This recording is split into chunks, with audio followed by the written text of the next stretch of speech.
This is not a teacher educating his student, but a human experimentation program on children to test for signs for psychopathy. Per Wennick, the director of the documentary and one of the participants in the experiments, said that in the 1960s, when he was 11, he was forced to participate in a series of human experiments in which he was subjected to violence, sexual assault and noise stimulation. Det var altså det, jeg var. Kontrolbarn. I en verden, hvor vi på børnehjemmet i forvejen blev styret og kontrolleret fra morgen til aften. After careful research, Wennick discovered that behind this project was an official American institution. Human Ecology Fund. Altså den der Human Ecology Foundation var reelt CIA. CIA? Altså det amerikanske efterretningsvæsen. Hvorfor går de ind og støtter med $21,000? In this decades-long experiment, 311 Danish children were unknowingly used as guinea pigs in a schizophrenic study. In fact, this experiment was just the tip of the iceberg of the CIA's human experimentation program.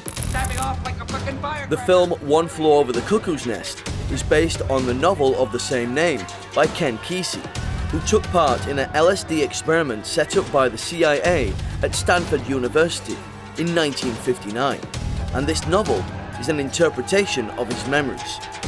This experiment was part of the Project MK-Ultra from the 1950s to the 1970s, which sought to control people's minds through human interventions or brainwashing. Alan Dulles, the CIA director, came up with the idea that mind control was the key to global mastery. Kinzer reveals this plan in depth in his book, Poisoner in Chief. Before you could find a way to insert a new mind into somebody's brain, you first had to find a way to blast away the mind that was in there. You had to destroy a human psyche and a human soul and a human body if you could.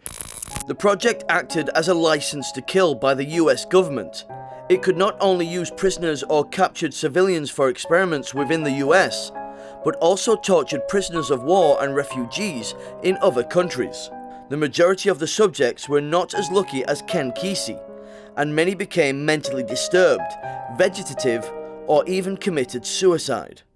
I dream about it. All my waking hours I think about it. It's eating me up.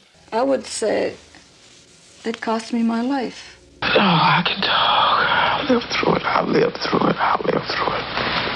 In 1953, just as the project was beginning, scientist Dr. Frank Olson suffered from drug-induced depression and jumped out of a window from the 13th floor.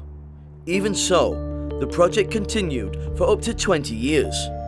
In the 1970s, the CIA discontinued the project and destroyed most of the original documents relating to it. And there is no way of identifying how many people were tortured or even lost their lives. But these tragedies are not a thing of the past. 2020 saw accusations by Ukrainian political parties of human experimentation in US biology labs in Ukraine. And with more than 200 biology labs owned by the US scattered around the world today, how many more sins remain uncovered?